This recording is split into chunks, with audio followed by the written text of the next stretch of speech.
What's up mga idol? Hinebra may dagdag restback, all out na talaga sa Game 5. Pero bago mo sana ipagpatuloy ang panonood mo, ay huwag mong kalimutan na mag-subscribe bilang suporta sa aking YouTube channel. Maraming salamat idol. Padaanan lang sandali natin ang balita tungkol sa announcement ng Converge, dahil next conference ay kukunin daw nilang import ang former NBA superstar na si Dwight Howard, lalo pat wala ng height limit next conference. Alam naman kasi nating lahat na tatanggalin na ni Commissioner Willie Marshall ang 6'10" height limit, kaya naman mukhang malaking challenge na naman ito kay Brownlee, dahil mas malaki at mas malakas ang mga makakaharap niya. Tama ang narinig nyo, dahil nag-announce na din ang Hinebra na si Brownlee pa rin daw ang kukunin nilang import next conference. Pero sana daw ngayong semis ay malampasan nila ang SMB para makaabante na sa finals. Mukhang malaki nga talaga ang chance ng Hinebra na makatungtong sa PBA Finals, dahil kahit natalo sila sa Game 4, inaasahan ng lahat na isang major bounce back talaga ang gagawin nila, para makuha ang 3-2 lead sa serye. Hindi malabong mangyari yan, dahil may mga balita sa social media at sinasabing dalawa daw sa player ng Hinebra ay posibleng makakapaglaro na.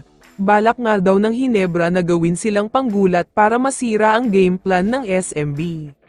Para sa kaalaman ng lahat, kailan lang ay naglabas ng pahayag si Coach Tim, at sinabi niyang malabo pa maglaro si Jamie Malonzo, pero ayon sa mga nakalap natin na balita ay ready to play na daw ito, at gagawin lang siyang secret weapon.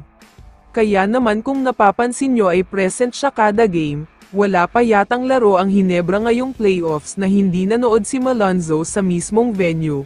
Utos nga daw ito ng management para mapag-aralan niya ang laro ng kalaban. Samantala, marami naman ang mga fans na nagtatanong, kung kamusta na nga ba ang kalagayan ni Isaac Go, at kung makakapaglaro na nga ba siya sa Game 5, ang sagot dyan ay mananatili pa din siyang out next game. Pero ang good news dito ay wala na siyang tungkod, kayang-kaya na niyang maglakad mag-isa, at kahit papaano ay nakakagawa na nga daw siya ng non-contact exercise, kaya sobrang good news talaga ito para sa Hinebra. Kung sakali man natatalunin nila ang SMB ngayong semis at aabante sila sa finals, huwag na kayong magugulat kung biglang kumpleto ang lineup nila, dahil gumaganda na talaga ang kondisyon ng mga injured players nila. Kaya naman kung ikaw ang tatanungin idol, ano ang masasabi mo sa balitang ito?